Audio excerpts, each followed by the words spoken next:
Howdy. Welcome to The View from Mars, a public service of the growing Lone Nut Society.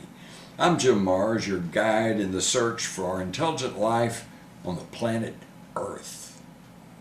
Check this one out. We all know what happened on September the 11th, 2001, don't we? Or do we? We all know that, or we're told, that 19 crazed Muslim Arab hijackers simultaneously hijacked 4 commercial airliners, took them over, and invariably guided them into 3 separate buildings, although a 4th building collapsed that afternoon. We'll talk about that another time. But the main thing we know is that they used box cutters, just little blades, and that they'd smuggle on board.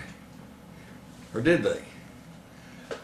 If you track that story back, it all comes back to Barbara Olson, who was a commentator on CNN and Fox.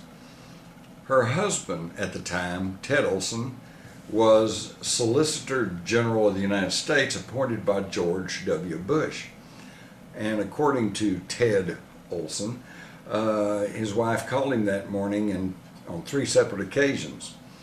After it was, initially it said that she had used her cell phone. But then once it was pointed out that cell phones at that time could not be used from a high-flying aircraft. For one thing, they didn't have the reach, and for another thing, by the time a fast-flying, high-flying aircraft contacted a cell tower, they were already gone.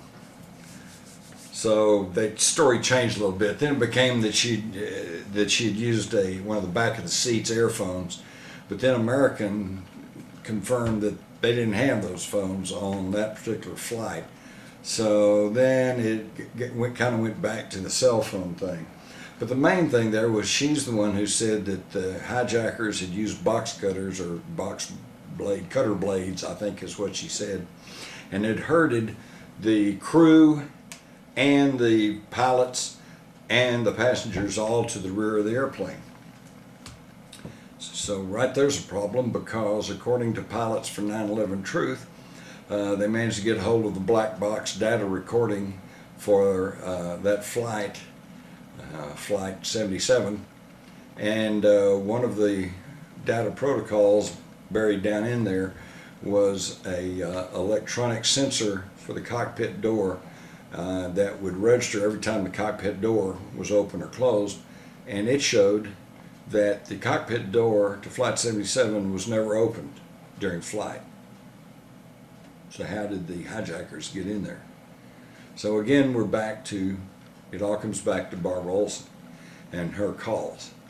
Well, interestingly enough, in 2006, Zacarias Mazuri was put on trial, and for his connection to Al-Qaeda, although he had been arrested before 9/11, so he really had no direct contact with 9/11, but he did claim to be a member of Al-Qaeda and was pretty arrogant and belligerent. Well, the FBI brought in trial exhibit number P2054, which was a summary of their Flight 77 investigation, including all cell phone calls. And this document noted that there was only one phone call attempted by Barbara Olson at 9:18 a.m., and that, in the words of the FBI document, this was, quote, unconnected, end quote. Unconnected. In other words, Barbara Olson never made any connected phone calls. She didn't talk to anybody. And yet that's the whole basis of why we believe that 19 suicidal Arab hijackers using box cutters were the basis of 9/11.